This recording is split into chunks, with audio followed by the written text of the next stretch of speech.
Welcome to Nightlight. Step away from the mainstream and gather around as we enlighten the world and our realities and travel this cosmic journey we call life. Join us as we share with you and provide that beacon that can guide us all to a better way. Explore with us as we examine a metaphysical montage of spiritual insights, covering everything from the mundane to the magical, UFOs to unicorns, and everything in between. This is a time of awakening, of sharing and evolving, of spreading our wings and soaring on the cosmic breath of creation.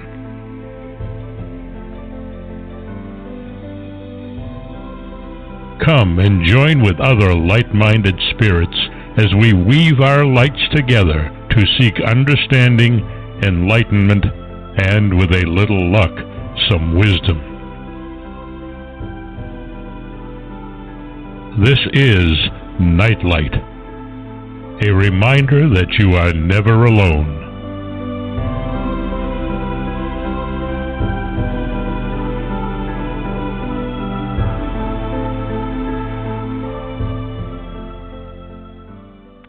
Welcome, everybody, to Nightlight. So glad you could join us today.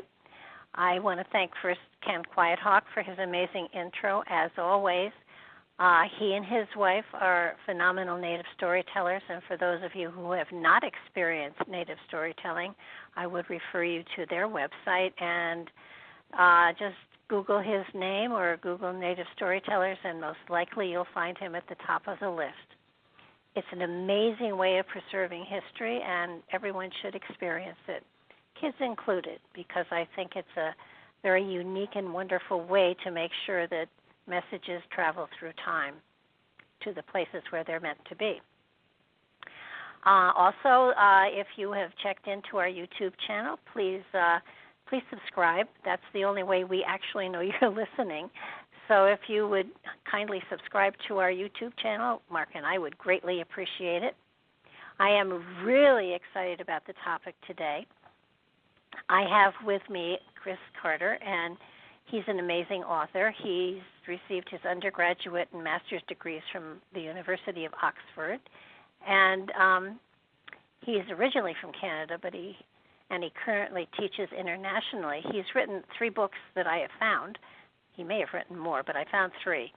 He's written Science and the Psychic Phenomena, Science and the Near-Death Experience, and Science and the Life After, and the Afterlife, sorry.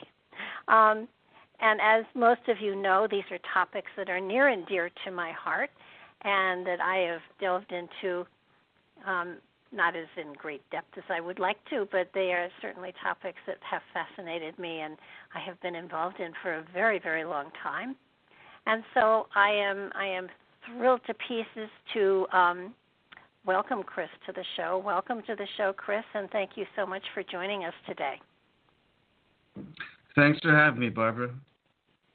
I am so delighted that you have approached all of these topics, the psychic phenomenon, the near-death experience, and the afterlife, from a scientific point of view. And I think that's something that should be done more and more, so people realize that these are actual occurrences and that they impact our reality, not only as far as relatives and loved ones that have gone over, but the fact that we're connected on that level as well. So, what prompted you to take this kind of approach to these fascinating topics? Okay. Well, first of all, I'd like to say that those titles are not of my own choosing. My first book was originally titled Parapsychology and the Skeptics. It was actually released under that title, but my first publisher actually went bankrupt, and I got to get a new publisher, who took on all 3 of my books. So my first book was originally titled Parapsychology and the Skeptics, which is a far more descriptive title, in my opinion. My second book was originally, on the near-death experience, was originally titled At the Gates of Eternity. My third book, Science and the Afterlife, was originally titled Death and Beyond. So I preferred these more somewhat more poetic titles to the ones that we have. So I just like to say that those titles are not of my choosing. But to answer your question, what was my motivation for writing my books? Mm-hmm. Okay. I'd been interested in these topics for years, and I gradually became convinced that there was conclusive evidence, proof beyond all reasonable doubt, of the existence of an afterlife. And but then I started to think. I started to wonder. I remembered a famous physicist, Richard Feynman. He said, "The easiest person to fool is yourself. If you believe something, and you want to know if you have good reason to believe in it, then examine evidence to the contrary." So I decided to examine evidence to the contrary, and this led to an online debate which lasted several weeks with a so-called skeptic of psychic phenomena in general and of survival in particular. And I was appalled at his ignorance, and I was appalled at his dogmatism. He said nothing, absolutely nothing, that convinced me that the conclusions that I had come to were in any way mistaken. He didn't shake my beliefs one bit. Quite the opposite. I became more convinced that I was right, ironically. And so I decided after that I was going to write a book about the evidence for an afterlife. But then I realized that one of the alternative explanations, the only one that's actually taken seriously by people who know the data, is the hypothesis of super extrasensory perception, or super ESP. And I realized that I first had to deal with extrasensory perception, hence my first book, Parapsychology and the Skeptics. So my first book is on extrasensory perception and the so-called skeptical objections. The second book starts dealing with the afterlife evidence. The second book deals with the near-death experience and deathbed visions. The third book deals with other forms of evidence for the afterlife, namely children who remember previous lives, apparitions, and then probably the bulk of the book is devoted to the evidence for alleged communication with the departed via talented human mediums. And that's it. I think that having been in the field for the last 50 years, one of the things that occasionally frustrates me is people saying, well, it could be this or it could be that, or you could just be, you investigated it beforehand, or, all of the reasons that are thrown out there for possible fraud. And, I've come to realize in my later years that people who throw those kind of suggestions at one aren't ready to believe in the reality of the fact that they actually do exist. And I think that what your books will show, and I personally prefer your other titles, to tell you the truth. I think those are far more descriptive of what the practice actually is. I'm hopeful that in my time frame that it's not a science as much as it's a part of our reality, that these things are possible, and that people will come to at least listen to explanations of them, or if they have experienced any of it. And of course, anybody that's experienced a lot of these things, says, well, of course they're real. I've been there, I've done it. It's real. But it's not as easy as, flipping something out there and saying, here, this expert says this, therefore it has to be true. It's definitely, you've gone through, and I love the fact that you go back into the 1800s and you deal with a lot of the mediums during that time frame, because they were spectacular. And there weren't as many frauds around. I mean, I'm sure there were frauds, but the mediums that you speak of in your book and you have documented are phenomenal mediums, and they welcomed the challenges that were put to them, and it's very much like the Fox sisters when they were in this country, when the Fox sisters began to become known and to start demonstrating what they could do. it's a little frightening that when somebody can do something that is beyond normal, they're immediately classified as a fraud. They're immediately, they're the I doubt it's, and it is very frustrating when you have a gift like this to be able to demonstrate it without being attacked. And I think your book, the one that I've read, is spectacular in how you have documented the early mediums, and for those people who don't exactly know what a medium is, maybe best you describe them and how their gifts and talents sort of were put out there to the public. Well, a medium is any method of transmission and reception. Radio is a medium. The internet is a medium. Television is a medium. A human medium is used to describe someone, usually a woman, who acts as an intermediary, or seems at least to act as an intermediary between the world of the living and the world of the departed. I would like to say a couple things, though. First of all, with regards to, because you raised a number of points, but first of all, with regards to skepticism, I find that the so-called skeptics fall into two camps. The first camp would be those who are simply ignorant. They just don't know what they're talking about. They haven't done their homework. And those people just need to, do their homework. The second camp, or the second type of skeptic, is somewhat more serious. These people tend to be militant atheists. And one of the foundations of their atheism is the ancient doctrine of materialism.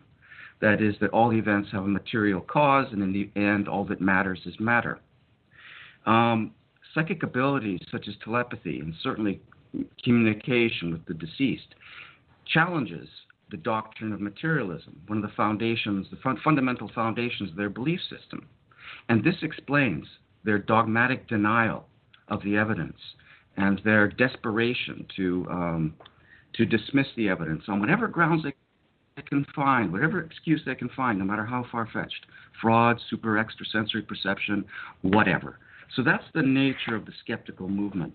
You also raised some points about mediums, especially 19th century mediums. I want to read a brief excerpt from my third book, and this describes the what I call the cast of characters, the mediums who were associated with some of the research with the British and American Societies for Psychical Research. Here's a paragraph from my book. The mediums include the automists included the Boston medium Mrs. Piper, whom we have already met. Mrs. Piper was the only professional medium in the group. Most of the other principal mediums were upper-class women, some of them well-known figures in public life, who used pseudonyms and kept their mediumship a closely guarded secret, even from their friends. These included Mrs. Verrill, wife of Dr. A.W. Verrill, and a lecturer in classics at Newnham College. Her daughter Helen, Mrs. Holland, the pseudonym of Mrs. Fleming, a sister of Rudyard Kipling who lived in India. Mrs. Forbes, another pseudonym, and Mrs. Willett, a pseudonym for Mrs. Coombe Tennant, Justice of the Peace, and the first woman to be appointed to the British government as a delegate to the Assembly of the League of Nations. At this point, I refer the reader to a footnote at the bottom of the page. The footnote reads, at this point, the reader may recall with some amusement the remark made by skeptic Victor Stenger that opened part 3 of this book. Here's the quote. Lodge and other 19th century psychical researchers unwittingly allowed themselves to be fooled by the tricks of professional fortune tellers and sleight-of-hand artists posing as spiritualists. I mean, come on. These were women of high standing who worked under pseudonyms. Well, and in my experience, and I, as I said before, I've been in the field for over 50 years. I have found that the mediums that I know, that I've met, that I have even that I know, did not seek this gift out. It is something that evolved in spite of them in many cases. so that they didn't take a class or classes. They didn't study with someone. It is something that is natural to them independently of their station in life, and so that it is something that you're called to, that you don't seek yourself. I mean, you can be a psychic. Everybody's psychic, for heaven's sakes, but the mediumship is something that evolves out of your own development of yourself, as opposed to something that you take a class and study for, in my experience. Now, I could be way off base, but that's what I have experienced over time. And it is gifted to people of all stations of life, in all areas of the country and the world, and that it can be upsetting to a degree, but once you begin to associate and get comfortable with a gift, it is truly amazing. It is as natural as breathing to these people that have this gift.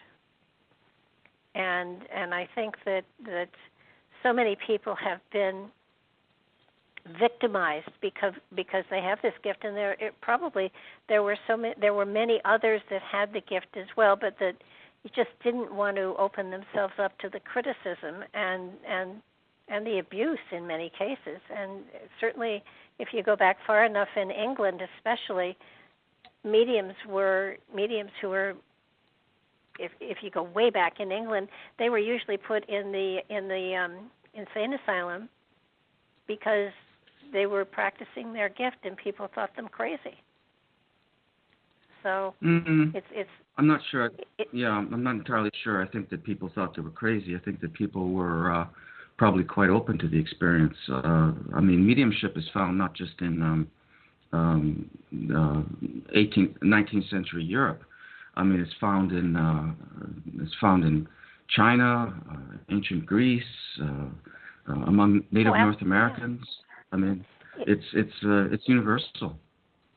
And it's been around since the beginning of time. Absolutely, there are those that are able to tap into that energetic field, and I think that the ladies that you talked about, I mean, people should, when you talk about going to a medium today, you go make an appointment and you have your appointment, but in the 19th century. It was phenomenal the way they tested them, and the testing that they were put to is phenomenal, and I think that it speaks to their courage and their strength that they went through a lot of this testing, because people were definitely skeptics, and yet the people who were testing them in many cases were very learned people who were trying to say, is this real or is this not real? And some of the tests that they put them through were really phenomenal, and they all sailed through beautifully. I mean, it was just phenomenal how effortlessly they were able to go through these tests. And I find it fascinating. There were more men that were testing the women than women testing the women, though there were some women that were in on the testing process as well. And you have the Society for Psychic Research, which is that still in existence today, or has that kind of fizzled out? Well, there's two main societies of psychical research. There's the British Psychical Research, which was founded in 1880, and then the American Society for Psychical Research, which was founded in 1882 by William James of Harvard University. Both organizations are still around today. Of course, there isn't as much interest. They're not as active as they were way back when, for a lot of reasons. Not because they weren't successful, quite the opposite, because they were so successful that it seemed to many people there was not much left to be done in terms of making the case, which is what their primary interests were. But the membership of both the British and American Societies of Psychical Research reads like a who's who of the time. They were the intellectual elite of the Victorian age on both sides of the Atlantic. They included, again, people like William James, Henry Sidgwick. He was a Cambridge University philosopher, the first president of the British Society for Psychical Research. There was Sir Oliver Lodge. He was one of the top physicists at the time. He was knighted for his accomplishments, and many others. Lord Balfour, and for their efforts, these people were they risked their reputation and they had to endure ridicule. So absolutely, yeah. But and it does. It's such a wonderful thing to know that you can communicate with those who have passed over. And I think that it gives people hope as far as continuing on and of course being able to communicate with loved ones. It's not quite like the telephone, but it is something that is profoundly unique. And there was a wonderful test that I believe it was in England, but I'm not sure now, where they decided to have a chess match with a chess master who had passed over and a chess master who was here in this country. You want to talk about that one? Because that was fascinating. Yeah, sure. I don't believe that was in England. I think it was somewhere in Europe. I'm not entirely sure where it was. Anyway, well, the whole story began in 1985 when the asset manager and amateur chess player, Dr. Wolfgang Eisenbeiss, decided to initiate a chess match between a living and deceased person. He was acquainted with a medium named Robert Rowlands, who at that time was quite elderly and who knew nothing about chess. And he gave him a list of deceased chess masters and asked him to contact one who might be interested in having a game with a living chess master. And he was also able to persuade Victor Korchnoi, who was then ranked third in the world, to participate. He was ranked second in the world for over a decade, and he's been described as one of the best chess players of all time. So anyway, Eisenbeiss gave Rowlands a list of deceased grandmasters, asked him to find one. And finally, a communicator came claiming to be the deceased Hungarian grandmaster Giza Maroczy, confirmed his willingness to play. And then he opened the game. And he also communicated. I'm looking at my book right now because I haven't got all this stuff memorized. But he provided his motivation for participation in the game. This is part of the communication that came through the medium Rowlands from the deceased chess master Maroczy. He said, "I will be at your disposal in this peculiar game of chess for two reasons.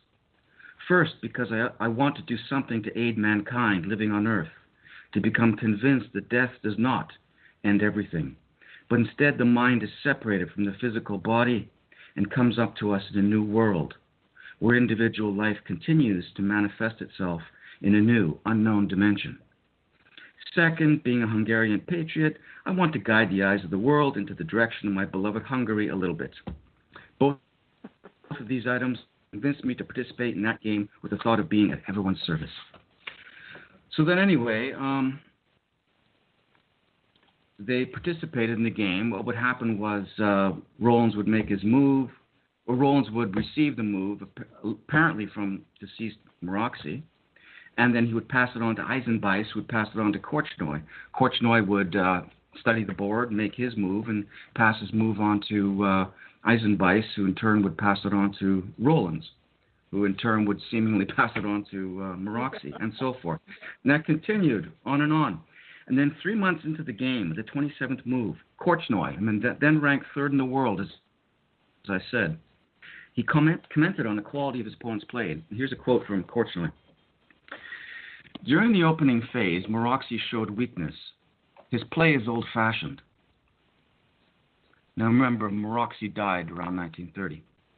Mm-hmm. "So his play is old-fashioned, but I must confess that my last moves have not been too convincing. I'm not sure I will win. He has compensated the faults of the opening by a strong endgame.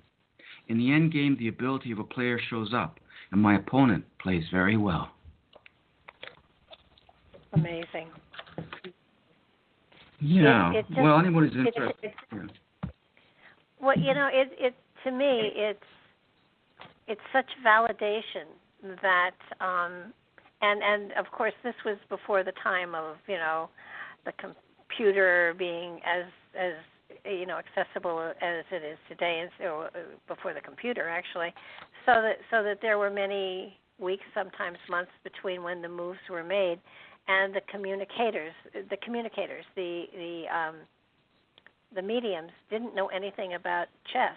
So what they were going back and forth with meant very little to them, and it's just such wonderful validation that there was definitely a chess game going on between two chess masters, and I think it ended where one of the was it one of the mediums passed away, or the game ended in a draw, I think.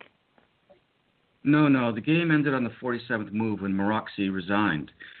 He resigned because it was inevitable that he would have lost sometime in the next 5 or 6 moves. The game is described, like all the moves are listed in chess style on page 207 of my book, and I show where Maroczy resigned and the reason why he resigned. But remember, the reason he lost the game, according to most chess experts who've analyzed, is because of his weak opening moves. But you see that those weak moves were considered fine way back in the 1920s. They're looked askance at today because, well, modern chess theory has made remarkable advances. So that appears to be the reason why he lost the game. Even though, remember, at one point, Korchnoi said, "I'm not sure I will win." Usually people will say, well, I mean, maybe the game was somehow hoaxed using a computer and a chess program. So a fellow named Vernon Knepp, he's former South African chess champion. He reanalyzed the case in 2007 with the aid of a chess-playing computer program. And he if a chess computer could replicate the game. And he basically had the computer respond to Maroczy's moves, the moves that were given by Rollins to Eisenbeiss. And so then he wrote, and here's a quote from Knepp, Maroczy played human-type moves, and the computer simulation played computer-type moves, correcting what it thought were inferior moves, despite their illogicality. Maroczy clearly played the endgame far better than the computer, which might have been expected. This is not only because of Maroczy's known endgame versatility, because the wide number of choices a computer has in its endgame give it too many alternatives. Humans understand chess strategy better than computers and can thrive on the logic required. So there's a few reasons why that the game could not have been hoaxed using a computer program. One reason is that computer technology, both software and hardware, was simply not advanced in the 1980s to play at the master. It was not advanced enough to give a chess grandmaster a challenging game. It's also unlikely that a software would be programmed to use an old-fashioned opening. And finally, computer programs cannot simulate a human style of play. Computer moves by a computer are detectably inhuman. They don't play like a human being. And finally, a computer certainly couldn't simulate the unique style of play of an accomplished chess player such as Maroczy. Wow! To me it was so fascinating to read through the whole process. I think one thing that became very clear is that once passed over, people had access to their frame of references when they were on this side, but that they didn't continue to grow as far as learning computer technology and understand. They seem to be locked into that time frame, that level of consciousness or wisdom, however you want to put it, that was there when they were alive on this side. So that I think that's something that should be taken into consideration if somebody is consulting a medium to check into someone on the other side to ask advice about something that was happening today and they passed away 20 or 30 years ago, the advice may not be as good as someone who had passed over last week. So it's something for somebody to consider if you're going to go talking to a medium about and connecting to somebody on the other side. I thought that the testing that went on over that time frame, over that century, was profound, and the people who were doing the testing made every effort possible to set things up so that nobody could say, well, it was because of, extra special, extrasensory perception, or anything like that. They did everything in their power to foil fraud of any sort. And the cross-communication tests that were done were just phenomenal, where people were getting fragments of the message in different continents, and when put together, they solved the problem and stuff like that. But the mediums had no idea what the information they were getting meant. You want to go a little bit into that one, because that cross-communication test was just phenomenal. Well, you mean the cross-correspondences? Correspondence, yes. Yeah. Well, that's really the icing on the cake. Even if we did not have the cross-correspondences, in my opinion, and the opinion of many other people, the evidence would already be convincing. There's only two alternatives that are put forward. There's fraud, and then there's super extrasensory perception. Fraud is completely out of the question by anybody who looks into this stuff seriously. I mean, most of these mediums who were investigated by the SPR were not professional mediums. They were the wives of politicians and physicians. They used pseudonyms. They were not paid. They did not want their names being used. So they were called, Mrs. Willett and Mrs. Holland and so forth. There's absolutely no reason to believe there was fraud on the part of the mediums or on the part of the investigators. The investigators were also not fools. You could say, well, they were just a bunch of idiots who were duped. No, they weren't. They were the intellectual elite of the Victorian age on both sides of the Atlantic. I would like to say something about, first of all, super extrasensory perception. That's the other alternative explanation that is offered by the skeptics. There's a lot of problems with that. The first problem, of course, is simply the volume, speed, and accuracy of the communication shown. That far any evidence, any of the anecdotal or experimental evidence for extrasensory perception. There's really no comparison. But then that's not just all. I mean, there are cases which a purpose characteristic of the deceased, but contrary to that of the sitters, were displayed. There's also cases in which the communication seemed from the perspective of the deceased, and that happened in the chess game case we just discovered. There's cases in which the personality of the deceased was accurately portrayed, in many cases enough to convince living friends and relatives parted that they were actually communicating with the actual person that they knew. And then finally, there's the manifestation of skills. No amount of perception, whether it's extrasensory or otherwise, can allow someone to instantly and temporarily acquire skills that normally require years and years of practice, whether it's playing chess, or whether it's philosophizing, or knowledge of the classics, or speaking a foreign language. There's absolutely no evidence that any sort of perception, extrasensory or otherwise, can allow somebody to instantly and temporarily acquire skills that require the deceased person who's ostensibly communicating years of practice to acquire. So it just stretches the super ESP hypothesis farther and farther and farther until it's just past the breaking point. With regards to the cross correspondences, those are fascinating. What fascinates me about those is that they seem to have been initiated by people on the other side, starting with Frederick Myers, one of the original founders of the British Society for Psychical Research. He was a Cambridge scholar of classics.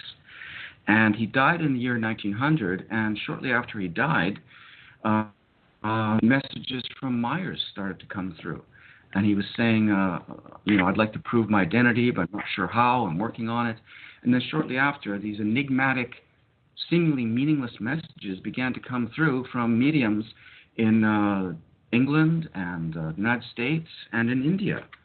A niece of Rudyard Kipling, who I mentioned earlier, was in India. She was an amateur medium as well.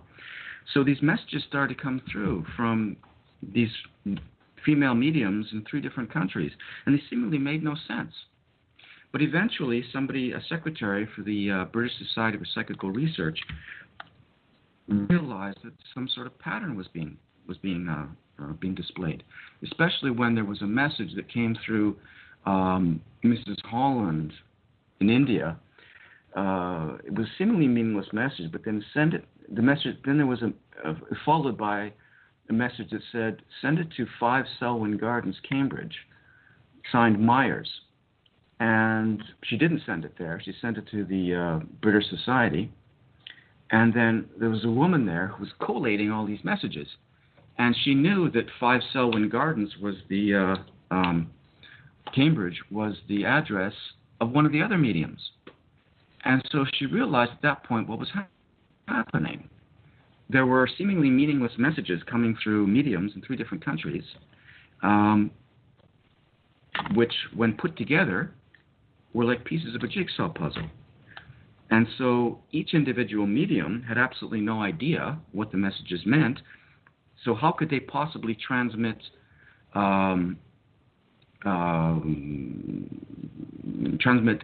additional information which would complete the puzzle if they had no idea what the piece of the puzzle meant, individually, I mean? So these were the famous cross correspondences. They add to the display of personality characteristics. They add to the manifestation of skills. Those are already convincing enough. What they add is demonstration of planning and intent from the other side. Because if each individual medium hasn't got a clue what the individual message means, how could she possibly transmit the remaining pieces of the puzzle to other mediums? So. Yeah, it was fascinating to read through those, and I believe in all of this. So that to me, it was more validation on top of validation on top of validation that this information is out there, and your book title, in many ways, doesn't give people the full spectrum of what it is you're covering in this book, and I would assume the other books as well, because I found that I kept saying, well, of course, and the element of an afterlife, the element of being able to communicate with the afterlife, the element of being able to be on the other side and often remember a past life, as happened with a number of children, and still to this day happens. I think that one of the things that I found most fascinating was the fact that most children, not most, but many children, I don't want to be too general here, but do remember the past life, and we'll speak of it and we'll bring things forward in time. And I guess it's by the age of, I think 8, you said 6 or 8, that the memory of the other life kind of goes back in consciousness, and the material they're gathering on this present life takes over, so that the memories of the past aren't as vivid as they are. Is it with all children, or just certain children that have that kind of remembrance? Oh, no, it's not all children by any means. Dr. Ian Stevenson, he was a psychiatrist. He started the modern investigation of children who remember previous lives. He started off in India, and he came across a case where a child claimed to be somebody else who lived and died in another town. And he thought this was some sort of fascinating case of a psychiatric disorder. He thought it was some cultural thing. But the child was insistent, and he recorded the details, Stevenson, I mean, and then sent it to a friend who lived in this city and asked him to corroborate, investigate these details, see if they could corroborate them. Much to his surprise, his friend wrote back and corroborated all the details, which really amazed Stevenson. So he applied for a grant, and he studied these cases of children who seemed to remember previous lives. To answer your question, the children who seem to recall previous lives, their previous lives seem to have something in common. Usually a premature, violent death, sense of unfinished business. That's usually, now why that should be, I don't know. Maybe that's why they're back in the flesh. But that seems to be the common denominator that Stevenson found. A short life often ended violently, either through violence or some sort of accident. I have found that quite often, and this is just my own observation, it's not documented anyplace anyhow, but I have found that if you pay attention to the tendencies of a child, if the parent is paying attention to the things they're interested in, the talents that they have, the things that they are drawn to at an early age, it often will forecast where they would be happiest as an adult, and that if you encourage those things they're interested in, they have a better chance at a successful life and a happy life, as opposed to you have to get married and be a doctor or a lawyer and go to college and graduate college and get married and have 2.5 children and a cat and a dog. So I'm seeing a greater flexibility in a lot of parents today paying attention to tendencies so they can help to encourage development in those areas, because those are areas that suggest success would be there. But certainly not pushing them, but at least encouraging the children to experiment to a degree that is appropriate for them at the time. I know. Okay, I don't have. Yeah, I have no proof for that. All it is my observation, and I'm 76, so I have a lot of observation to back it up, but no actual study or proof that way. Yeah, well, I don't have kids myself, so I can't really comment on that. I do think it's wise to expose our kids to as many different things as possible and see what they like. You can never tell what somebody's going to really like until they're actually exposed to it, right? But I mean, the best advice we can give anyone starting out is simply follow your passion. Right. Absolutely. And I kept thinking often on when I was reading about all these children, how does that explain or support the selection of the Dalai Lama when he passes? Theoretically, the Dalai Lama will reincarnate. How does that come into play here? Because I'm familiar with that. I used to live near Tibet, believe it or not, in Western China. So I met a lot of Tibetans. But as far as I know, I'm not an expert in Buddhism. I'm not an expert in Tibetan Buddhism. As far as I know, the Dalai Lama is always selected by testing a child to see if the child recognizes certain objects and so forth. So each Dalai Lama is supposed to be a reincarnation of the previous one. I think that the present Dalai Lama, I just read briefly somewhere that when he was a child, when he was tested, he passed the test with flying colors. They gave him some possessions of the previous Dalai Lama, along with some other possessions that did not belong to him, and he picked out the ones that did and didn't make mistakes. Yeah. But reincarnation is not something that's unique to Buddhism or to Hinduism. I mean, reincarnation is found all over the globe. I mean, some of the North American tribes believed in reincarnation, and some of the ancient Greeks, and yeah, it's found all over the globe. I'm just looking here to find a little bit more. So I wrote, yeah. Let's see here. Yeah, here's how I open up my chapter 1. Reincarnation is an ancient belief, one found in many widely separated parts of the world. Westerners frequently associate the belief in reincarnation exclusively with the Hindus and Buddhists of Southeast Asia, but this is a misconception. Despite the best efforts of Christian missionaries, a belief in reincarnation persists among the tribes of East and West Africa, the native tribes of Northwest North America, the Eskimo of the Arctic, the Trobriand Islanders of the South Pacific, the Anu of northern Japan, the Druses of Lebanon, and the Aborigines of Central Australia.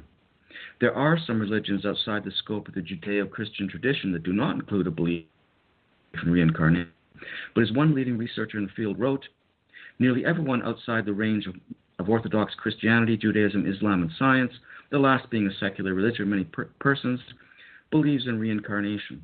And it was also common in many parts of the ancient world. It was common in Greece, the Vikings of Scandinavia, and here's the really amazing part. I'm just reading from my book here.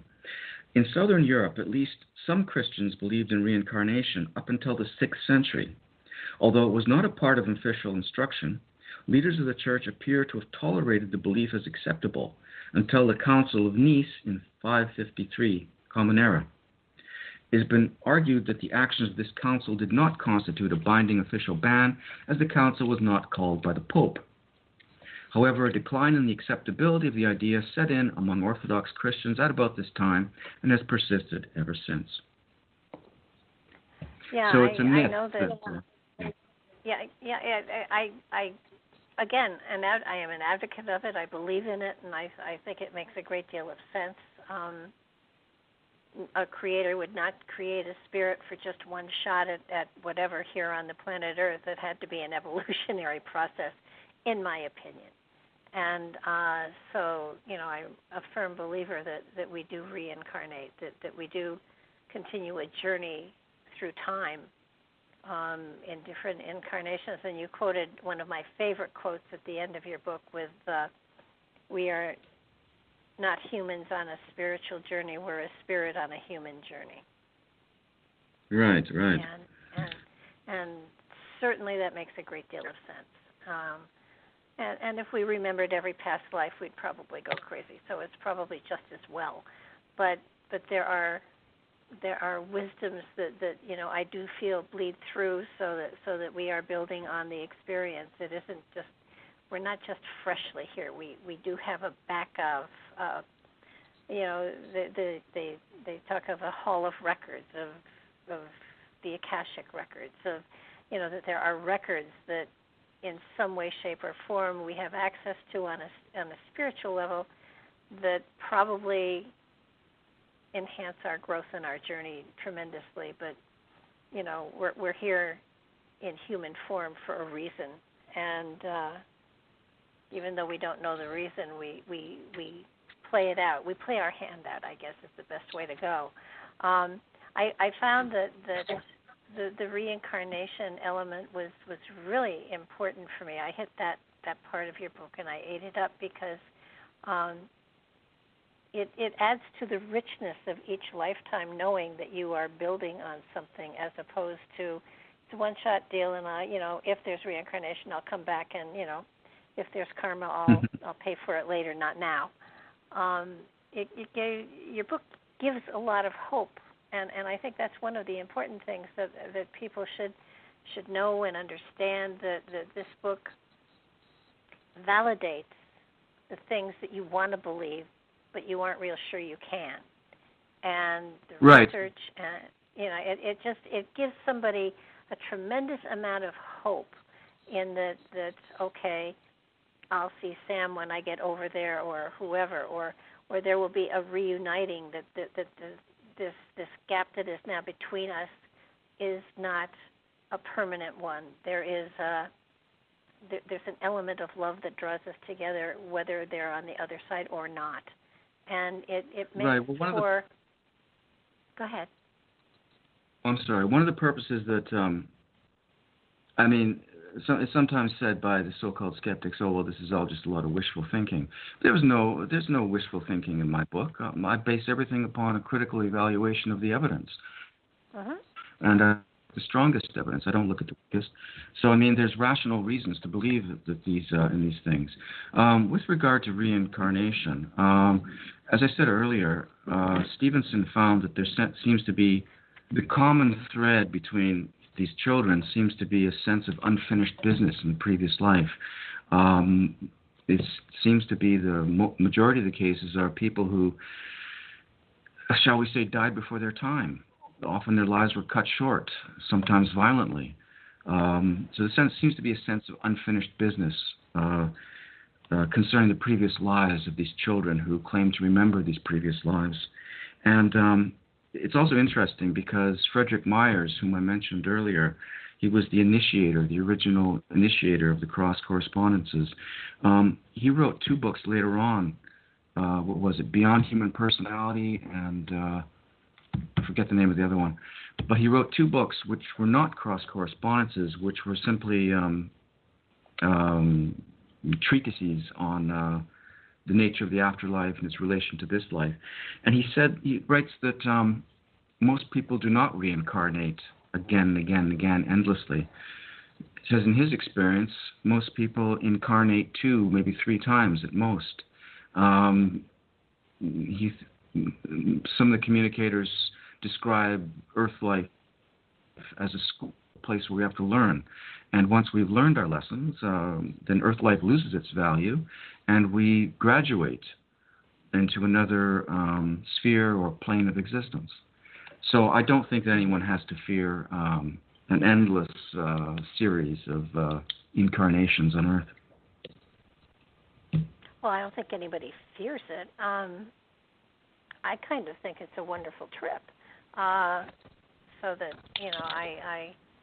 I find that the more you learn, the more you know you don't know it all, and so you continue your search, and it does again the element of so many people who question as to whether there is another side, or I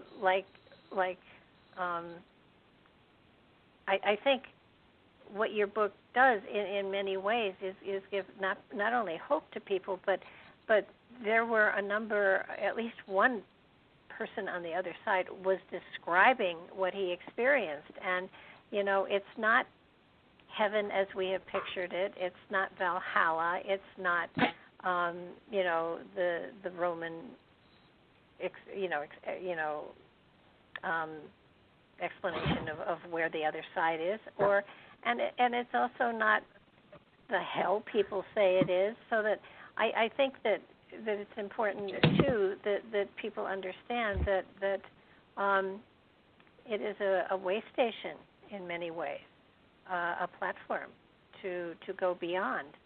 And if you want to come back, okay, but if you want to go on, there is a going on, and towards the end of the book, you do describe from the perspective of someone on the other side what he was experiencing there, and I think that I'd love for you to talk about that a little bit. Okay. Well, after I've established the positive case for survival and beyond all reasonable doubt, then the final section of my book is simply titled "What the Dead Say," in which I talk about the nature of the communications that come through. And I'm not talking, in other words, not the veridical communications, the ones that are meant to establish identity or continuing survival, but merely descriptions of what it's like on the other side. There's remarkable consistency between the descriptions of what it's like on the other side.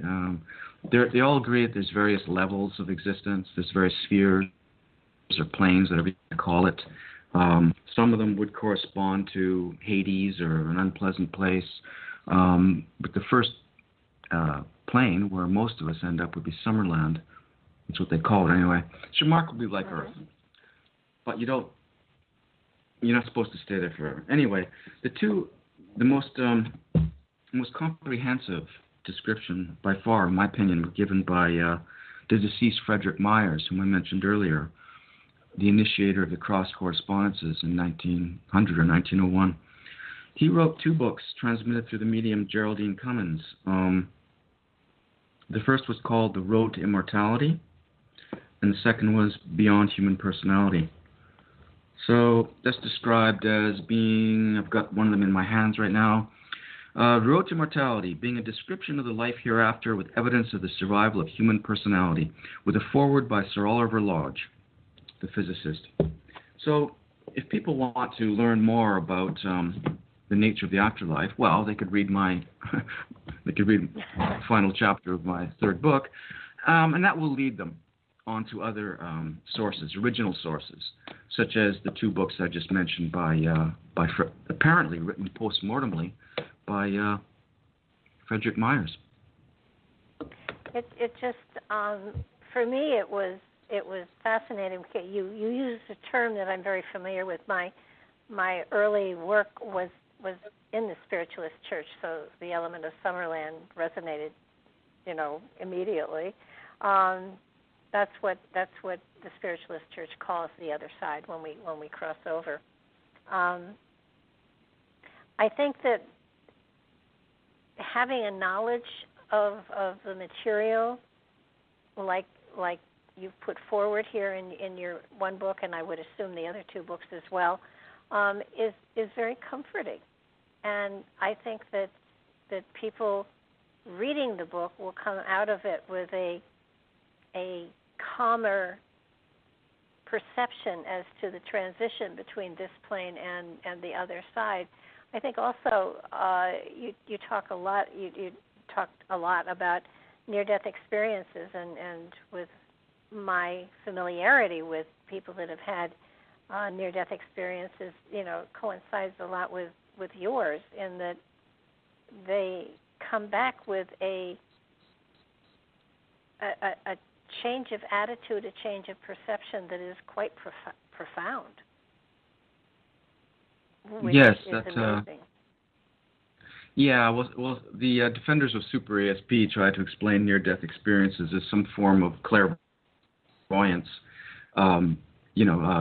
distant vision, whatever you want, clear vision, whatever you want to call it. That's where people seem to perceive something that far away, accurately perception. That was investigated by the CIA and the United States Army during the Cold War.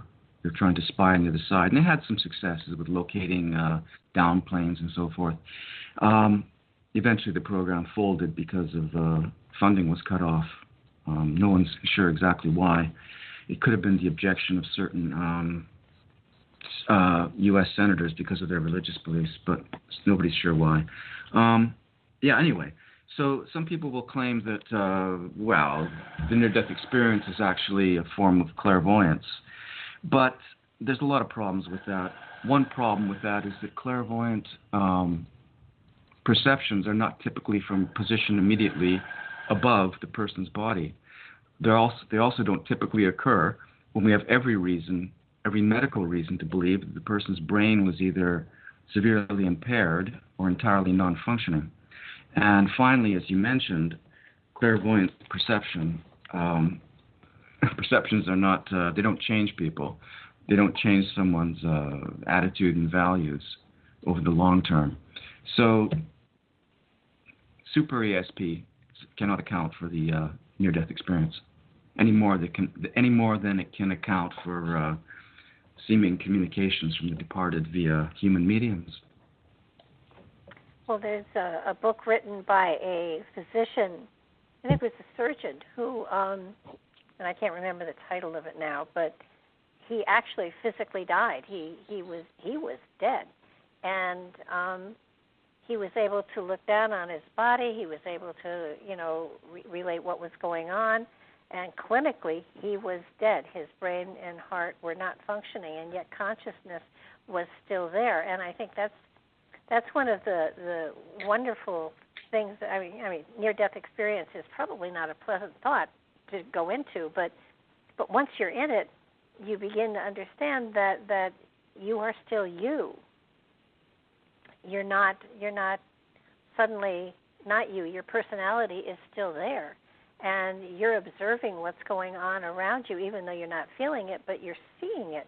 And I think that for anyone to go through that experience, suddenly the realization of what death is, since you're in the middle of it, is not as frightening or disquieting as once it is to someone that hasn't gone through that kind of experience. Yeah, well, there's several common after effects of the near-death experience. Probably the most common is the loss of the fear of death.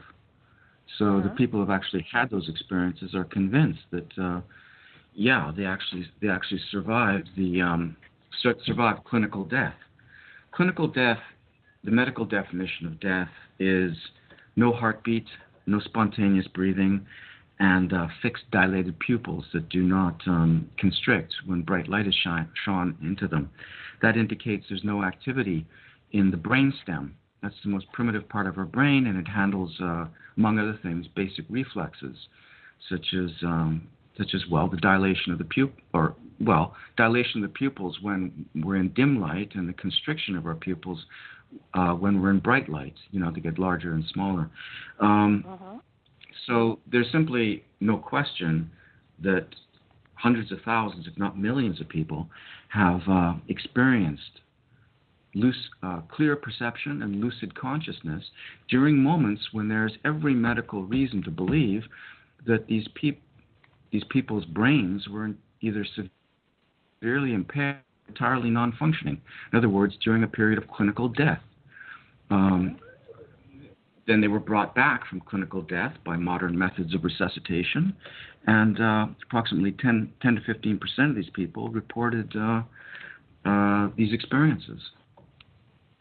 I think also the other thing that it validates is that your brain is not you. Your brain is something.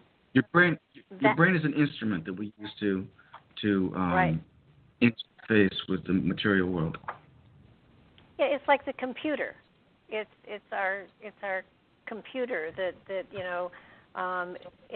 it keeps the body moving, it keeps the body breathing, it keeps the synapses synapsing, but it is not you as an individual, or in my terms, a spirit. It is not the spirit that is you, that is traveling forward or coming back to this life. And so the spirit does not rest within the brain. It is separate from the brain, and that's where the personality is too. So it's sort of like, I would think I taught special education for 25 years, and I often felt that a lot of the kids that I had in my classroom, their spirits were so full of love and so different than the spirits of the kids that were in regular classrooms and such, that it was like, they have chosen this for some reason, but it's amazing the different frequency that they operate on. Now, intellectually, they may not be as competent as others, but on a spiritual level, the spirit within them, it was amazing. It was an amazing experience to work with them for 25 years. Couldn't have picked a better occupation if I had tried. Wow. But I think that especially the Down syndrome children, spectacular, full of love, just so full of love. It's amazing. And I often thought because they had an extra chromosome that maybe they were the next step in evolution. That when that paired, when they got the extra pair, the one to the odd one that they have, then that may be the next step in evolution. I can't prove that, but it just makes sense to me because they were so pure in spirit that maybe that's where we're going or are meant to go at some point in time in our evolution. I'll have to come back in another life and check it out.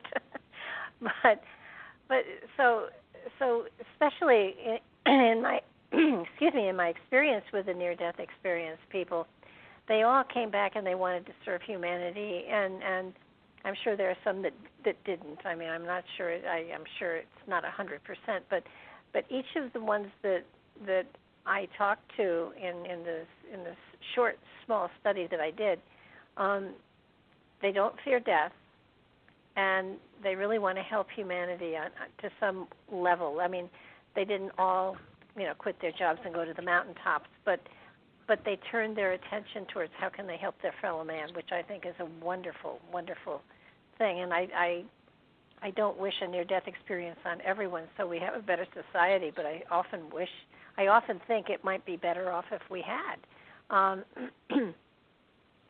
So with all of your books, there's definitely such a spiritual flavor to the one that I read that I would probably assume that the same is evident in other places, wanting to help people understand that what often has been described as fraud and things like that, there is a reality behind it, and it's a part of our experience. And you have validated so beautifully the near-death experiences and the reincarnation, and the fact that there is a place that we go beyond this time frame. What is your hope for? Do you have more books planned to go into this direction, or are you just waiting to see what unfolds? I'm waiting to see what unfolds. I may write a book or two on other topics, other controversial topics. But I mean, I'm not entirely sure I can write any more on these subjects. I mean, if I may say so myself, I mean the treatment was exhaustive, both on yeah. Well, on what I read, yes, it was exhaustive, for sure. In the areas that I did read, and you did such a thorough job of it. It's kind of sad to think that there isn't more work in this area, at least that's part of modern education, where people can become comfortable with these gifts and these talents, and is encouraged to expand them and to grow with them and to trust their intuition, their insight, and I don't know. I guess putting meditation of some sort into a classroom is something that will never happen, but at least in public schools. But it's such a shame that this is a part of our education that the children today are being actually denied.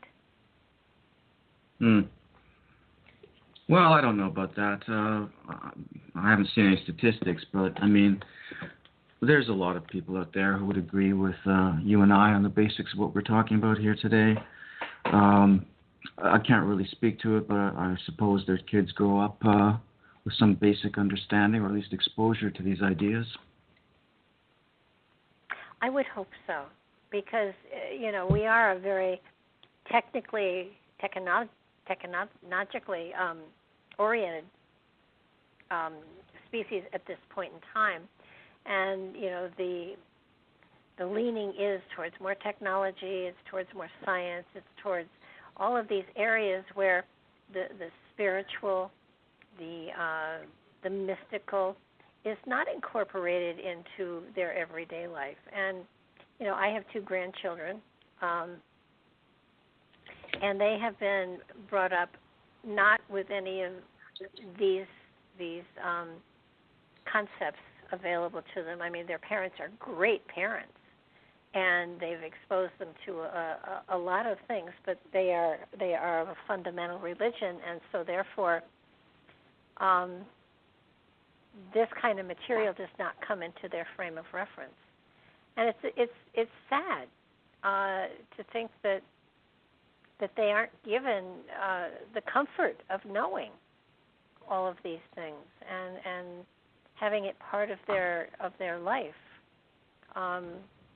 When they get old enough, I can certainly expose them to some of the material that I've read and that I've experienced, and my belief, but they are in very formative years, and I have a feeling it would be frowned upon if I started to try to slip this stuff into their education at this point. Anyhow, the time will come.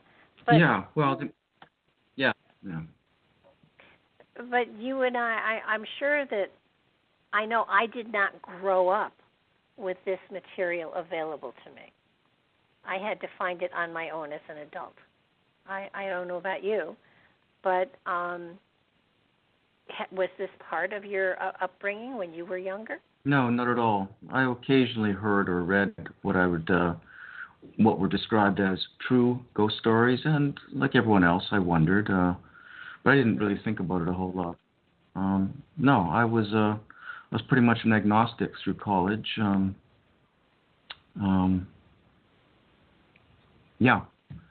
So I think, I'm wondering if this is something, again, frame of reference is really important, and level of consciousness. So that I'm wondering if it takes, whether it's a level of consciousness or whether it is being surrounded by the possibility of this material that you send out, you start looking into it. I know the Bible talks about it.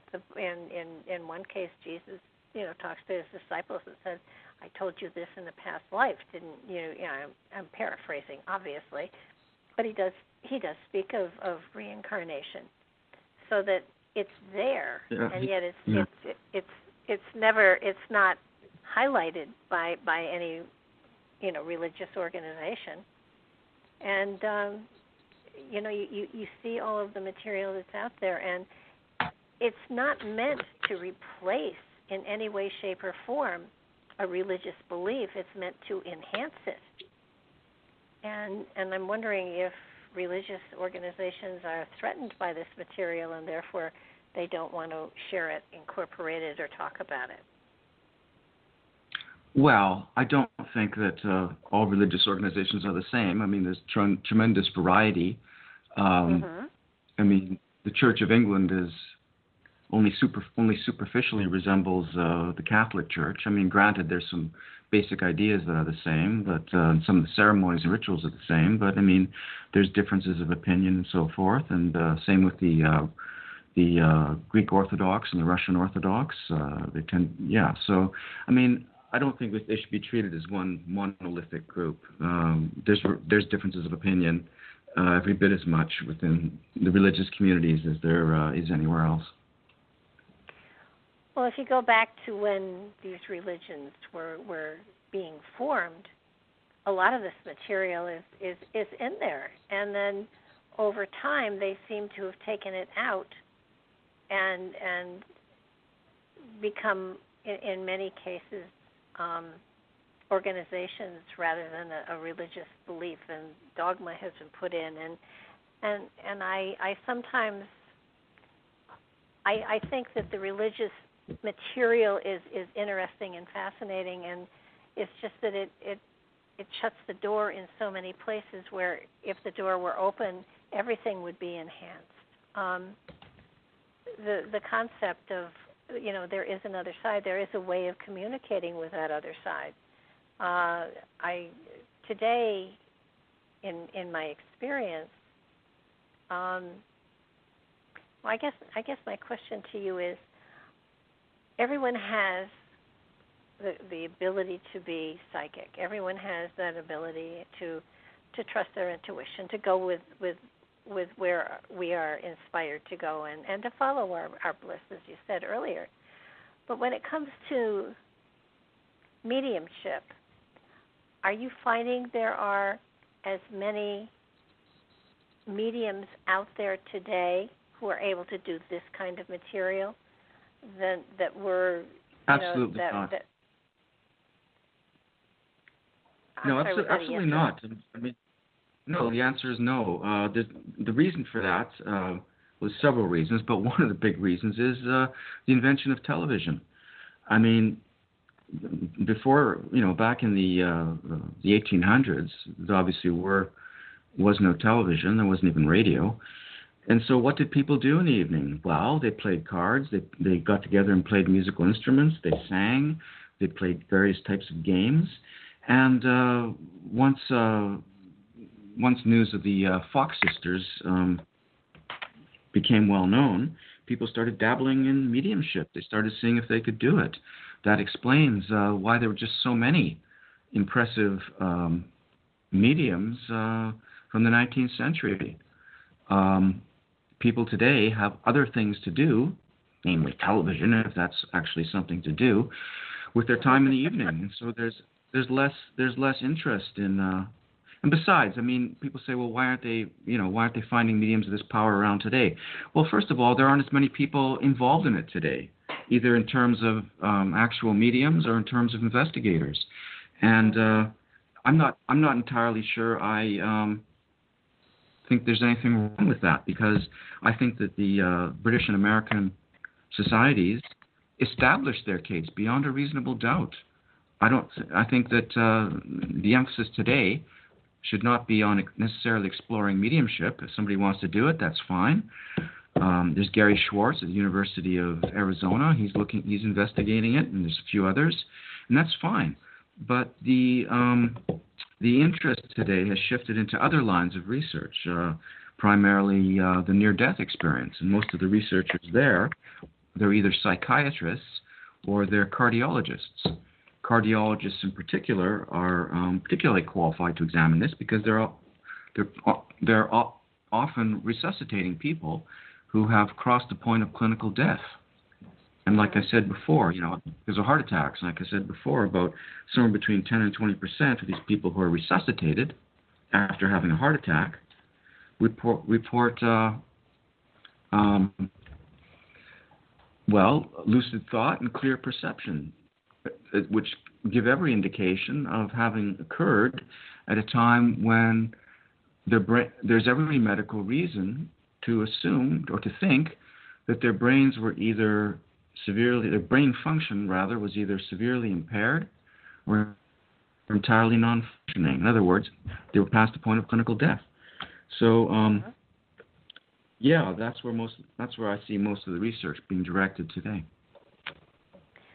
Well, when you talk about, like, for instance, the Oracle of Delphi, that was somebody who was in an entranced state and would give, information through them. Of course, then it had to be interpreted, so I don't know if it was the interpreter or the actual oracle that was actually doing the talking. I have found that the channeled material, and I use air quotes on that because it's the only way I can define it, the material that comes through a channel, like your ladies and a few other people that I think are valid channels. Channel material is beautiful material. It's beautifully written. It's spiritually oriented. It has a positive flow to it that is profoundly gorgeous. So the channel material is still out there. It's a matter of there's not a call for it, I guess, or people are not touching into it. And it's a shame, because the material that comes through a medium who is truly channeling from the higher realms is very educational and beautiful. And, are you going to, it can change your life only in that it changes your perception and makes you a better person. It's not controlling and it's not manipulative, but it gives you a deeper understanding as to the spiritual side of you, as opposed to the physical side that is trudging its way through this lifetime. And, the Urantia book comes to mind as a source of channel material. It's heavy-duty stuff, it's not for everybody. Paul Selig is another channel who has put out some beautiful information. And again, it's not manipulative. It's meant to enhance your understanding of the spirit that you carry within you and the spirit that is walking through this lifetime. But you have definitely, with your books, convinced, I would think, anybody who is giving this material a fair chance that there is survival after death. There is reincarnation. That there are these elements that you can use to enhance your life. I mean, I understand the purpose of your book was to pull together this scientific evidence, but you make such a great case for all of this material. Where does one take it? I mean, where does one take it? Yeah, where does one take it? Well, that depends on the individual, doesn't it? I mean, what we do with this information. We can. I mean, psychologists have a term called cognitive dissonance, and that refers to an uncomfortable state of tension that results when we're faced with evidence that contradicts our preconceived ideas or opinions. And there's two ways of dealing with this uncomfortable state of cognitive dissonance. We can either reject the objectionable evidence, dismiss it, or we can change our opinions. Well, what do you think is easier to do? Dismiss the evidence or change our opinion? The so-called skeptics, many of them anyway, not all of them, but many of them, they simply reject the evidence because they don't want to change their minds. They can't be bothered for whatever reason. So there's a lot of emotion involved in what the so-called skeptics are doing. Well, obviously, but anybody who, first of all, has interest in this concept and reads your books. First of all, I don't think a skeptic would read your entire book. So anybody who makes it to the end, I don't see how they can help but say, okay, he proved the case, and this is interesting, and it can change your life if you're so persuaded by it that it changes the way that you address your reality, and that's what I see with it. It's sort of like, okay, you've proved your point, and if people have read all three of your books, which I think is a really good idea, then since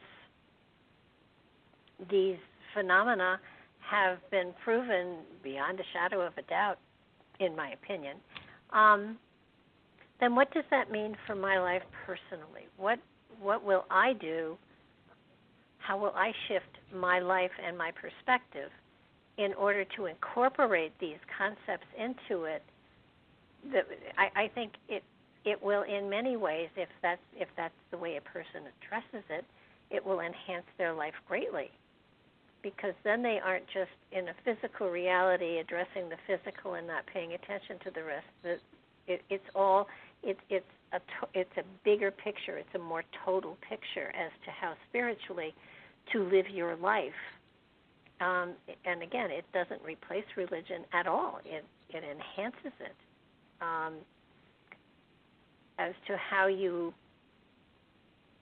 address your reality in a more spiritual form, taking into consideration that all of these other things are now in play. The fact that there is a life after this life, that there is a way of communicating with those on the other side, that there is the element of the psychic phenomena is a very real thing. If all of those become a reality in your life, you don't have to be a practitioner of any sort, but just accept the fact that they exist. It does change the way you live your life, and I think in that way, your books are quite a service and create a bridge for humanity in many ways. Well, thank you. That's very flattering. But it reminds me of what started the ball. The person who introduced the near-death experience. I believe it happened in the late 1970s by a physician named Raymond Moody. He wrote a book, I believe it was called Life After Life. I've never read it myself, but I've read about it. He coined the term, which is somewhat suitable given what's going on in the world today. He coined the term benevolent virus to describe the effects of reading about the near-death experience on people who have not necessarily experienced the near-death experience. He argues that it's like a benevolent virus. The people who read about them and take them seriously, the experiences of others, I mean, and take them seriously, begin to experience some of the changes in their lives and their attitudes that the experiencers have also gone through.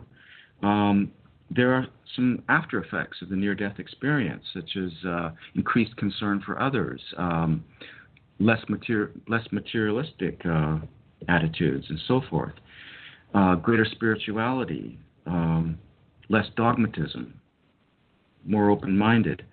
And he argues that just reading about these experiences can also help change the beliefs and attitudes and even lifestyles of the readers. Oh yeah, I often tell people that when you go to a psychic or a medium or anybody in that spiritual realm, whatever, that you are opening yourself to be seated, and certainly in many ways your books sort of, in a way, you have become a spiritual Johnny Appleseed, so that your books, read by a skeptic or a believer, are planting seeds within the consciousness of anybody who reads that material. And in reading the material, in many ways you have accepted it into yourself as a possibility, and that possibility will grow. So that even if somebody reads through your book and puts it down, and even if they say, well, I don't know, but maybe, and that's probably what they would say, and it's the but maybe, which is wonderful, because if there's a but maybe in their consciousness will work it through even without them knowing it. And if it's appropriate, they will start to embrace it. So I think that you're planting amazing seeds here in the consciousness of many, and certainly anybody who listens to the show will have to, will themselves, we plant seeds here. And if it's appropriate for people, they will take root and carry the people into whatever is appropriate for them to be open to. But I think the book that I read was phenomenal. I was so impressed by your research, and I'm going to have to read the other two, which happens to me frequently. And there's one author that's been back a number of times, and I think he's written 10 books, and I've had to read all 10 of them. So this is one of those cases where you hooked me, and I'm hard to hook. So I would imagine that it's going to happen, with a lot of people who have looked at this material. I like your other titles too, by the way. I mean, you're right; they are more poetic, and for anybody on a spiritual journey, they might not be drawn to the science, but they will be drawn to the other title as well. But publishers have their way of imposing their whatever. But I think that what's important here is that you've done the research, you put it out there, and you put it out there so that people are not swayed by the fact, well, this is what he believes in. You've gone and even covered the fraud and the other ways people could have cheated and proven them wrong. Yeah. Well. investigate. Yeah. Thank you. Those are very flattering remarks. I was going to say something. What was it now? I'm flattered. You have to realize, though, that a person has to start off with an open mind. Follow the evidence wherever it leads. Follow the evidence wherever it leads. That's my creed. If the evidence leads somewhere where you're uncomfortable, well, so be it. So most people there's a natural resistance to changing our minds because we tend to regard our opinions as possessions, and we don't want to lose our possessions. And so we tend to actively resist accepting evidence that contradicts our preconceived ideas. I mean, you can see that happening in the United States today, and to a lesser extent in other countries of the world. People are living in bubbles where they only visit internet sites, or they only watch TV news stations that will tell them what they want to hear. They're not challenging themselves with evidence to the contrary. And what's happening is, of course, especially in the United States, is that people are becoming more and more politically polarized. Oh yeah, I mean there are sheeple out there for sure, and I think that what I am so fascinated with is that, and I'm not a biblical scholar at all, but I remember pieces here and there that apply to my thoughts. And Jesus said, question everything. And if it doesn't stand up to the questioning, then there's something wrong. And that's what you've done. You've gone in and you've challenged a lot of things through the research of the people that you've investigated, and proved them and proved the mediums for sure as authentic and accurate. It's sad today that there are so many people out there that claim to be mediums that and I think they believe they are, but I don't believe they are. So, I'm not calling them liars because I do believe they believe what they're saying. I just don't get the feeling that they're drawing from the same source that I would like to see these mediums of the 1800s, what they were drawing from. It's a completely different channel, if you will. Yeah, well, after the British American Society of Psychical Research started investigating mediums, they exposed several fraudulent mediums, especially some of the physical mediums, the ones who purport to produce various physical effects. Now, I don't necessarily think that all physical mediums are necessarily frauds. There's been a few that historically have been investigated quite carefully and seem to be the real deal, such as Daniel Dunglass Hume of Scotland. He was a physical medium, and he was never exposed as a fraud. But the members of the British and American societies decided to stop investigating physical mediums because they just found too many frauds. There was just too much opportunity for fraud. Too many questions could be raised, and so they concentrated on mental mediums, those mediums who either speak or write apparent communication from the departed. And this sort of evidence is permanent and objective. It's written down. It's recorded. It's not based upon eyewitness testimony. So there's no possibility of mistaken eyewitness testimony in these cases. As I said, the evidence is permanent and objective and can be examined at any time by anyone. So that's why in my book I don't focus on physical mediums, basically for those reasons, and because the British and American societies themselves did not focus on physical mediums, but rather mental mediums. Well, the physical stuff with the hordes that float and the ectoplasm and all of that stuff, I think in many ways in the 1800s, that was what society expected of them. And so, it's what the traffic will bear, what your audience demands type stuff. I don't feel today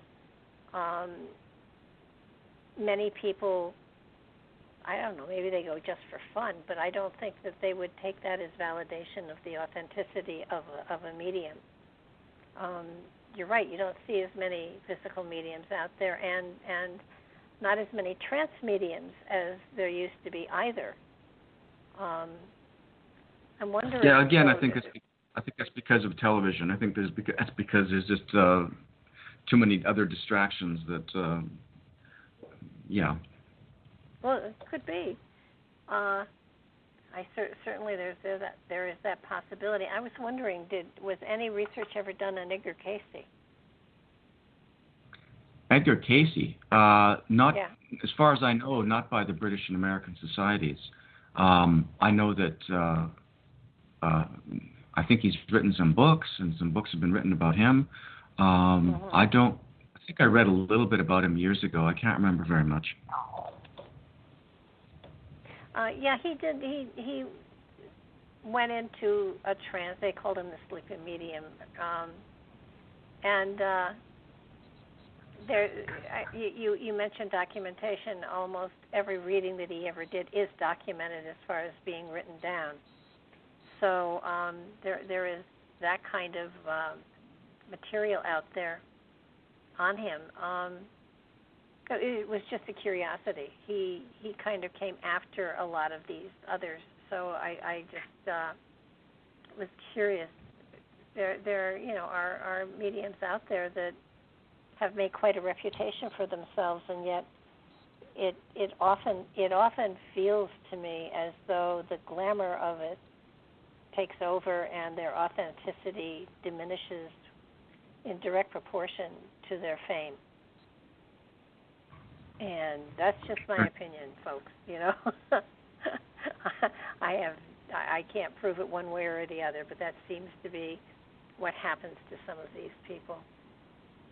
But it's definitely the importance of your book and books are the fact that it validates one's belief in there is a place we go, there is another side, there is a Summerland, there is life after death, and can you talk just a little bit about what they said about how they decided whether or not they were coming back here or not, or why? I don't remember writing anything about that, quite frankly. I think it was in the very last part of the book about whoever was talking about what it was like on the other side, and it's not, from all that I can gather, from all that I have read, it's not a celestial rest home on the other side. It's like almost like a hub for a train station. It's a place where you can go many different directions in many different ways, and it's up to the individual which way they go, so that there is the sense of a little bit of control as to what comes next. And I think everybody always wants to know what comes next, and we're not sitting by a stream with our shoes off fishing. This is a journey, and passing over is not the end of the journey. It's just, it's where you transfer trains, sort of. Does that make sense? Right, sure. Well, you've done a beautiful job here on it, and I do want to recommend that people pick up all of your books, because they all have a great deal of really great information, and anybody who believes in all of this and is questioned by others and says, and people say, prove it, your book gives them the proof. Your book, you can pick up the book and you can go through the research that's been done, and you can say, this does prove it. There is proof here. There is research here that's been done, and I think a lot of people don't realize that the research actually has been done. And it's been done for us 100 years ago, sometimes more. And right. It's a matter of, are you ready to accept the truth, or are you going to fight it? And, You can fight it. You don't have to believe it, but it does make your life a far richer place. So you have written these 3 amazing books. Are you sort of waiting for inspiration to hit you in another direction? Well, I've got a variety of interests. I might be writing a book on the case against standardized testing. By standardized testing, I don't mean, what I mean is the so-called aptitude test, the SAT, the LSAT, the MCAT, and so forth. Those are all grandchildren of the IQ test. I think the only thing a high IQ indicates is the ability to do well on IQ tests. The scores do not correlate with any form of actual accomplishment, no matter how you want to describe it. In some cases, the correlation is actually slightly negative. So, that's been banging around the back of my mind. I've got a website on the topic. So at some point, if I do write another book, it'll probably be the critical case against college admissions, standardized college admissions test. There's nothing wrong with standardized tests. That is, tests that follow a common standard. The problem is multiple choice, those multiple choice standardized tests, because the multiple choice format rewards superficial thinking. And it's also been shown that in some ways it penalizes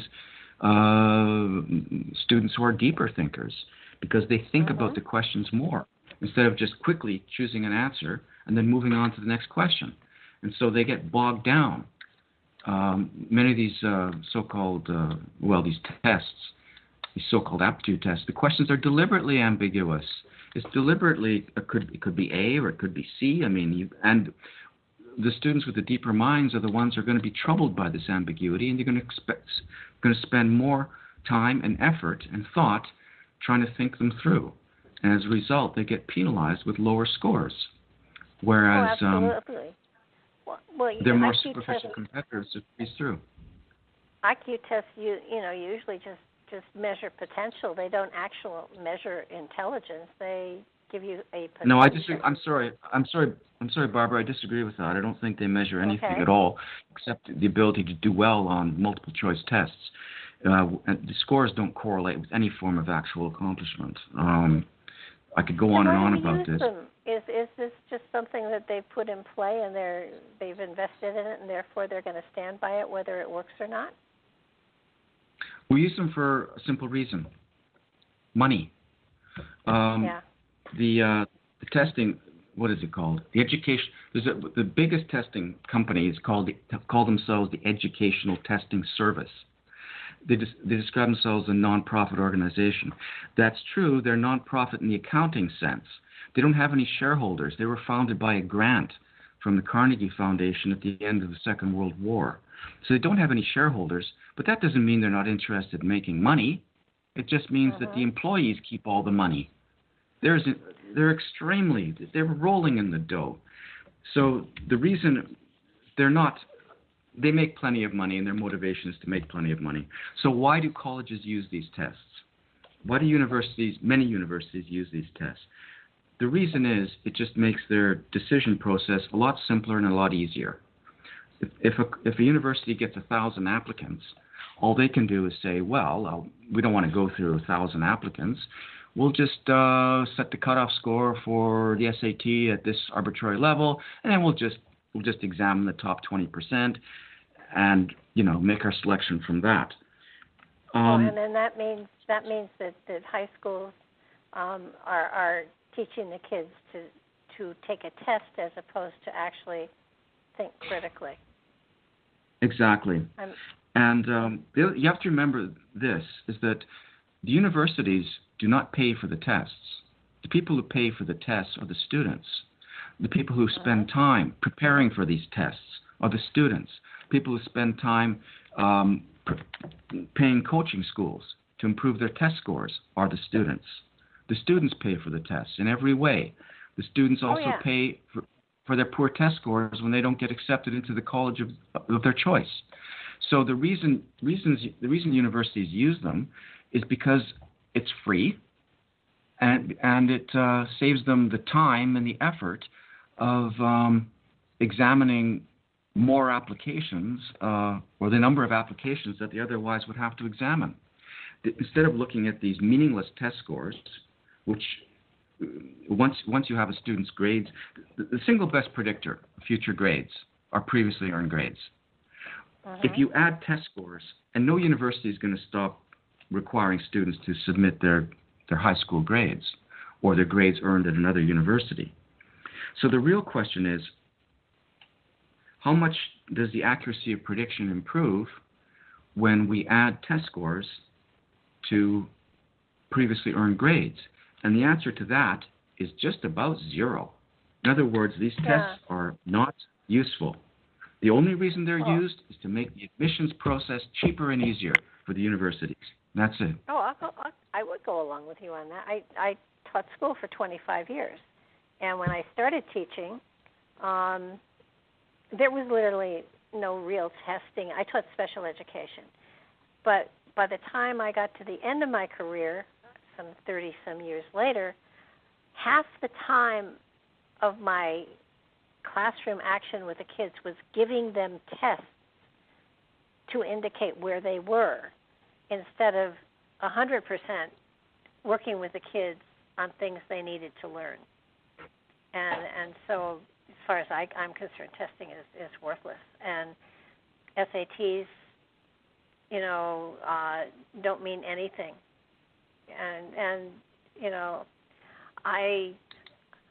I'm almost to the point where I'm wondering if school is worthwhile. I think people should, frankly, personally, I think homeschooling is the best way to go. But then you have to have parents that are willing to do the work, and that's hard these days. But that's a fascinating topic, and I think that putting some information out there about them is a great idea. You'll have critical support and critical denial, but that seems to be a place where you like to be. So,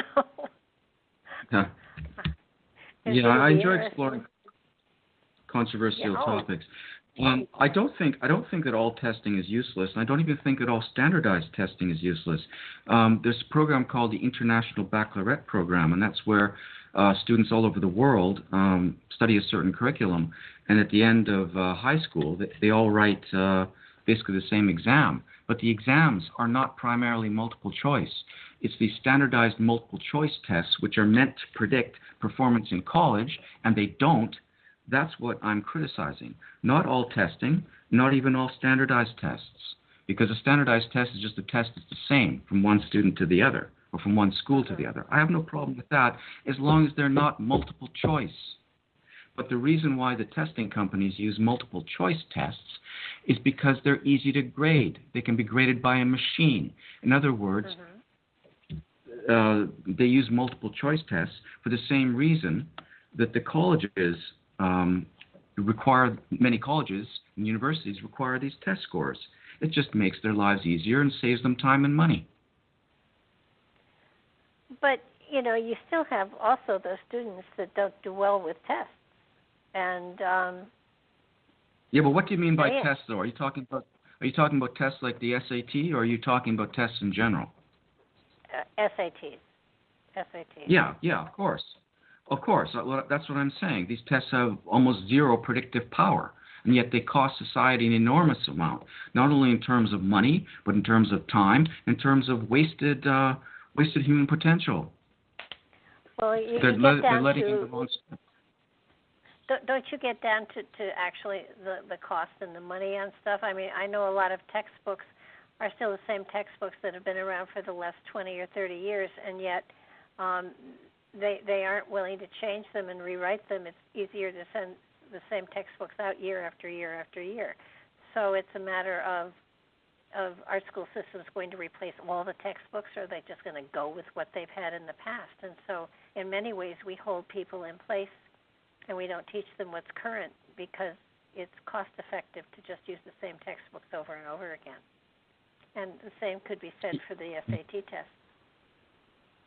I just think the SAT and all similar tests, the MCAT, the LSAT, I think the whole lot of them should just be scrapped. I think it's the biggest I think it's the biggest financial ripoff in the history of the human race, quite frankly. One of them, for sure. I think that you have corporate entities in here with the dollar sign, and getting around them is going to be difficult. I think your point is a very good one. I don't know one thing what they should kind do. of... Yeah, one thing they should do, I think, is make the universities pay for the cost of testing. I mean, make them pay for the tests. I mean, because they're the ones who reap all the benefits, and right now they have none of the costs. It's the students who have none of the benefits, but bear all the costs. And so it's a case of what economists refer to as externalities, and that's where costs or benefits are borne by people who are not making the decisions, or who are not bearing, or benefits are borne by people who are not bearing the costs. So that's one way of dealing with the problem. Make the universities pay for these tests. You can bet they'll pretty quickly start to examine and investigate how useful and accurate these tests really are as predictors of accomplishment in university. Well, absolutely. And when you consider that today, anyhow, I mean, it's been a long time since I put a kid through college, but I can remember that the application fees alone often were over $100, sometimes quite a bit over. And, you know, with colleges that could only accept a certain number of students, the applications were at least 5 times that, so that they have a lot of extra money floating around. And I think having them pay for the testing is a great idea. I think it's obscene that students are spending all this time and money preparing for and writing these tests, and they're the ones who have to pay the price if they don't do particularly well. What I think universities should use, they should look at previously earned grades. They should look at references. They should look at outside activities, and they should look at samples of previous work, essays the student has written, experiments the student has designed, perhaps engineering projects the student has worked on, musical pieces that they've played, examples of paintings they painted, what have you, whatever is relevant to the program to which they're applying. In other words, they should look at examples of actual accomplishment, previous accomplishment, and not phony predictors of future accomplishment. With the numbers they're dealing with, though, are they able to do that? I think, the number on the SAT, takes away a lot of the the real personal evaluation that goes into it. And today the applications of kids to colleges are phenomenal. I mean, I don't know how they would evaluate if they didn't have something to sort of cut the numbers in half, or even more so to just address. I understand why they use it. I don't know how I would help them to adjust their process of screening kids in order to get the kind of people that they would want to get into their programs. Certainly, when you get to things. Yeah. I mean, when you're looking at things like the performing arts and stuff like that, that's where they do look at the work. Yeah. Well, the thing is, the excuse the colleges make is that we've got thousands of applicants, and how can we spend all the time looking at each possible applicant? So we use these scores in order to cut down the numbers of applications we have to examine. Yeah, but these top schools, Harvard, MIT, they're rolling in money. They can afford to hire a department of people whose job is to go through applications and examine them carefully, and not just every single one, and not just use some sort of arbitrary cutoff score on a test which has zero predictive power, and which not only that, but ironically, in many cases leads to a student population which is not necessarily as good as the population of students they would get if they looked at evidence of actual accomplishment instead of some phony predictive test score. These test scores. Absolutely right. Yeah. So if they're getting thousands of applications, Okay, all right. I'm just saying, if they're getting thousands of applications, and they've got, they've got a lot of money, they can do better than that. I mean, they should just stop being so lazy. Oh, I agree with you. But you've pointed out a valid problem, and I guess starting to make noise and seeding the consciousness and the attention of people out there is a great way to start putting it out there and explaining. I mean, and what I love is that you not only are pointing out a problem, but you're giving ways in which you're pointing out a problem, but you're also giving them possible potential solutions to it, which is, it's a great thing. I mean, it's unfair to say, this is a problem, this is not fair, fix it. You are giving suggestions as to how they could fix it, which is the way things should be done. So I just noticed the time. We are out of time, and I want to thank you so much. First of all, I want to thank you for your books, because I think you've done a magnificent job answering questions and putting minds to rest. Anyone who does read your books is going to be far more comfortable with the whole spiritual take on all of these topics, and I think that you've done a magnificent job. And it sounds like you have places that you're going with the material, so when the next book is written, make sure you get in touch with me, and we will sit and we'll take it all apart on the air again. Thank you for your time, and thank you for your gift and your talent and your efforts. I really so appreciate your books and the work that you've done, and I thank you for joining me today. Well, thank you for having me, and again, thank you for your kind words. It's been a total pleasure, and I am going to have to read the other two books too and get the full impact of all of the material you've put out there. I want to thank Mark Eddy for helping me today get Chris here on the show. I want to thank Chris for being here, and I want to thank all of you for listening. Please check out the YouTube channel, and again, as before, subscribe if you haven't. If you like the material, let us know, and keep in touch, because we have tons and tons of people coming up here, so it's going to be a very exciting next year or so, at least. Thanks for being here. Thanks for listening, and have a great day. Bye-bye.